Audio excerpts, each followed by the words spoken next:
When most people talk about soil improvement, they mention compost, fertilizer, or cover crops. Yet one of the most powerful soil builders has been working quietly beneath our feet for thousands of years, the earthworm. Earthworms are not just a sign of good soil, they are an engine of fertility. They eat decaying organic matter, break it down, and leave behind castings richer in nutrients than the material they consumed. The key to attracting and multiplying earthworms in raised beds isn't complicated fertilizers or costly inputs. It's the right mulch. When the right mulch is applied, earthworms respond explosively, and in just weeks you can watch a bed turn from lifeless to full of movement. Earthworms thrive on consistent food sources. One of the biggest mistakes gardeners make is assuming that any organic mulch will automatically attract worms. The truth is that worms are selective. They thrive on mulches that break down steadily, providing a continuous supply of food and shelter. Dry straw, bark chips, or woody mulches may cover the soil, but they do little to feed worms in the short term. Worms prefer softer materials that are already on the path to decomposition. This is why kitchen scraps, grass clippings, and leafy matter trigger their activity much faster than hardwood or sawdust. A raised bed needs a mulch that both protects the soil and provides nutrition the worms can easily consume. When it comes to choosing the best mulch for earthworms, balance is critical. Worms thrive when the material combines carbon-rich bedding with nitrogen-rich feed.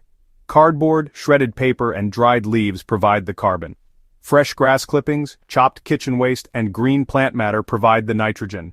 Layering these in raised beds creates a soft, moist, and nutrient-rich habitat that worms flock to. For example, laying down a thin layer of damp cardboard or paper as the base, then topping it with grass clippings and a sprinkling of chopped leaves, creates a combination worms quickly burrow into. This blend not only draws worms but also moderates moisture, a key condition for their survival. Moisture is just as important as mulch choice. Even the best mulch won't work if the raised bed is too dry or waterlogged. Worms breathe through their skin, and they require a moist but not saturated environment. Mulches like cardboard and leaves act like sponges, holding water close to the soil surface while preventing evaporation. When paired with grass or kitchen scraps, they ensure that moisture levels stay consistent. Gardeners who want to encourage earthworm explosions should check the beds regularly, watering lightly when the mulch layer begins to dry. In practice, this might mean a quick soak every 3 days during hot weather, with the mulch acting as a buffer against extremes.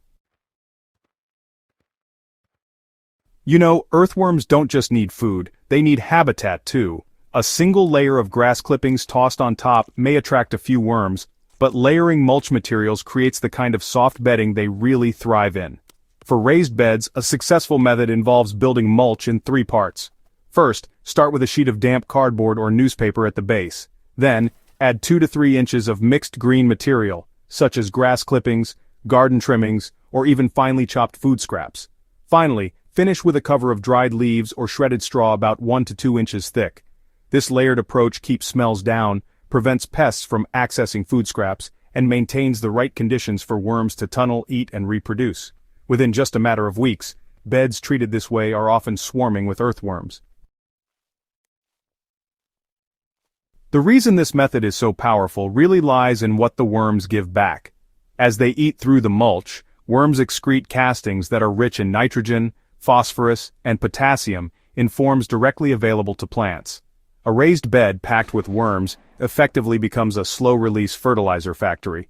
At the same time, the burrowing of the worms loosens soil, improves aeration, and creates channels for roots to follow. A gardener may notice that plants in worm-rich beds grow greener and stronger without the addition of synthetic fertilizer. This is because the worms are doing the fertilizing naturally, powered by nothing more than the mulch provided for them. For those looking to apply this immediately, the process is pretty straightforward. Choose a raised bed with depleted or compacted soil. Begin by soaking sheets of cardboard and laying them flat over the soil surface. Add 2 to 3 inches of green mulch. Grass clippings work particularly well if they're fresh but not chemically treated. Mix in some finely chopped kitchen scraps if available, but remember to avoid oily or animal products. Top it with a thin but even layer of shredded leaves or straw.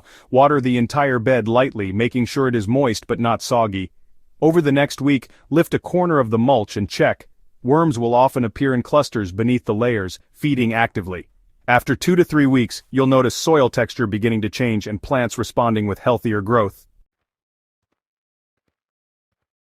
The secret to multiplying earthworms in raised beds really isn't complicated at all. It lies in giving them the mulch they want, materials that are soft, layered, and balanced between carbon and nitrogen. When gardeners provide this environment, worms arrive naturally, stay in great numbers, and work tirelessly to transform dead soil into fertile ground. Raised beds that once struggled become rich, living systems without the need for constant fertilizing. If this guide has helped you understand how to harness earthworms through mulch, be sure to subscribe to In the Beginning and share this resource with others who are passionate about building better soil. There are more lessons ahead from both history and the garden, and you won't want to miss them.